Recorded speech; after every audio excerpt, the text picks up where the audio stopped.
انت لما بتيجي تنزل وتروح المناطق الموجوده في ايجيبت، المعنى صح اللي احنا بنسميها مناطق ايجيبت، ولا المولات اللي موجوده في ايجيبت، المناطق الراقيه على الاخر غير مصر طبعا، بتلاقي حاجات انت اول مره تشوفها. تلاقي ان الولد والبنت ماسكين ايد بعض بيحضنوا في بعض في وسط الناس، مش فارق معاهم اي حاجه، لابسين اعلى اللبس، حاطين اغلى برفيون. بص تلاقي حاجات كده غريبه، الواد والبنت اللي ماسكين ايد بعض وبيحضنوا في بعض، وتلاقي نفسك انت من بعيد عمال تبص لهم.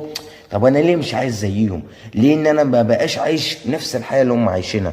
بمعنى صح علشان انت مش زيهم، علشان انت عندك مبادئ واخلاق، علشان انت راجل بمعنى الكلمه. عارف يعني ايه انك انت بيطلع عينك علشان تجيب لقمة العيش، انك انت تصحى في عز التلج الصبح علشان تشتغل اليوم كله، علشان في الاخر تجيب يومية او في الاخر تجيب الشهرية بتاعتك علشان تقضيك وتقضي احتياجاتك الرئيسية، مش الترفيهية، الرئيسية. يا ريت يبقى في زيادة علشان يبقى في احتياجات ترفيهية، ما هو ما فيش زيادة اصلا.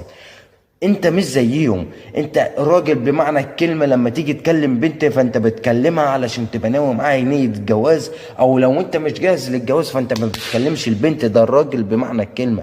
انت مش زيهم، انت اتولدت نازل شقيان في حياتك فانت تعيش شقيان، فانت يطلع عينك وتبقى عارف قيمة القرش، ان القرش ده بيتجاب بكل صعوبة، فلازم يتصرف في حاجة تتقدر، في حاجة هتنفعني. هم بقى اتولدوا في بقهم معلقة ذهب، ممكن يصرفوا مبالغ عبيطة في ليلتين تلات ليلة هم بيقضوهم. هم شايفين انت الحياة ان انت شايفها دي من بره، اللي هي ان انت شايفها حياة بيرفكت مفيش اجمل منها، وانت اصلا يبقى نفسك انك انت تعيش نفس الحياة دي. اصلا الحياة دي بقى حياة كدابة.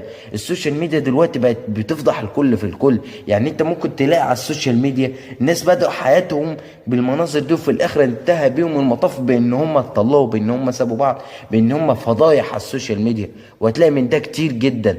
انت مش زيهم، انت ربنا حاطط لك مبادئ واخلاق في دينك وفي دنيتك تمشي بيها. هتقلد الغرب فانت هتتغزق في الدنيا. ربنا لما يحط ليك مبادئ واخلاق فانت تسمع كلام ربنا غصب عنك. ليه؟ علشان حكمة ربنا، وربنا ادرى بينا، ربنا عارف احنا ايه الخير لينا.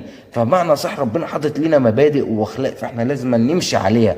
فكك من المظاهر اللي احنا بنشوفها، المظاهر دي مظاهر كدابه. ممكن من بره تبان ان هي جميله، ممكن من بره انك انت تتمنى بانك انت تعيش الحياه دي، مع ان العيشه دي عيشه حرام، عيشه تودي لجهنم. بس انت بقى مش فارق معاك بقى جهنم ولا اي حاجه، استغفر الله العظيم يا رب.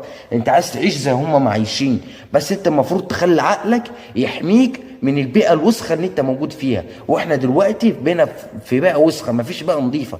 فانت خلي عقلك يحميك، اوعى تتوسخ من البيئه